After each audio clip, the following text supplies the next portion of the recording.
আসসালামু আলাইকুম। এই মসজিদটির নাম হচ্ছে মসজিদ আল আরিশ। এটি বদর যুদ্ধের ময়দানের ঠিক পাশে অবস্থিত। এটি একটি ঐতিহাসিক মসজিদ। এই বদর প্রান্তরে আরও কিছু ছোট ছোট স্মৃতিচিহ্ন বা স্থাপনা থাকলেও যুদ্ধের মূল ময়দান সংলগ্ন এবং সবচেয়ে পরিচিত মসজিদ এটি। বদর যুদ্ধের সময় এই স্থানে মহানবী হযরত মুহাম্মদ সাল্লাল্লাহু আলাইহি সাল্লামের জন্য একটি তাঁবু বা ছোট ছাদযুক্ত ঘর, যাকে আরবি ভাষা আরিশ বলে, তৈরি করা হয়েছিল। যুদ্ধের পুরো সময় তিনি এখান থেকেই নির্দেশনা দিয়েছিলেন এবং আল্লাহর নিকট প্রার্থনা করেছিলেন। এটি বর্তমান সৌদি আরবের মদিনা শহর থেকে 150 কিলোমিটার দক্ষিণ পশ্চিমে অবস্থিত। আরিশ শব্দের অর্থ ছায়া বা তাঁবু।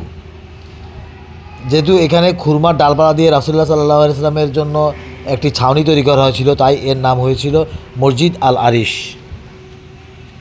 মসজিদটি দেখতে খুবই সুন্দর, যেমন তার ভিতরের সৌন্দর্য তেমন তার বাহিরের সৌন্দর্য। এই মসজিদে পাশাপাশি পুরুষ এবং মহিলাদের জন্য নামাজের ব্যবস্থা রয়েছে। মসজিদের ভেতর প্রবেশ করলেই মনে এক প্রশান্তি কাজ করে।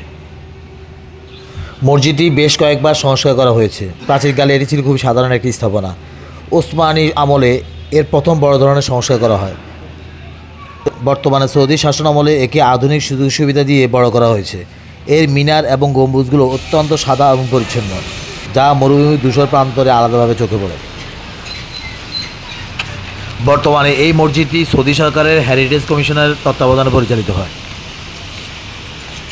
মক্কা থেকে মদিনা বা মদিনা থেকে মক্কায় আসা যাওয়ার পথে হাজিরা বা পর্যটকরা এখানে আসেন এবং থামেন এবং নামাজ পড়েন।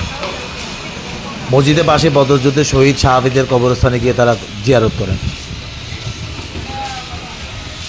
ভিউয়ার্স, আপনাদের যদি কখনো যাওয়ার সুযোগ হয়, আপনারা অবশ্যই এই জায়গাটি একবার গিয়ে ঘুরে দেখে আসবেন। ধন্যবাদ সবাইকে ভিডিওটি দেখার জন্য। দেখা হবে পরবর্তী ভিডিও নিয়ে। সে পর্যন্ত সবাই ভালো থাকুন। আসসালামু আলাইকুম।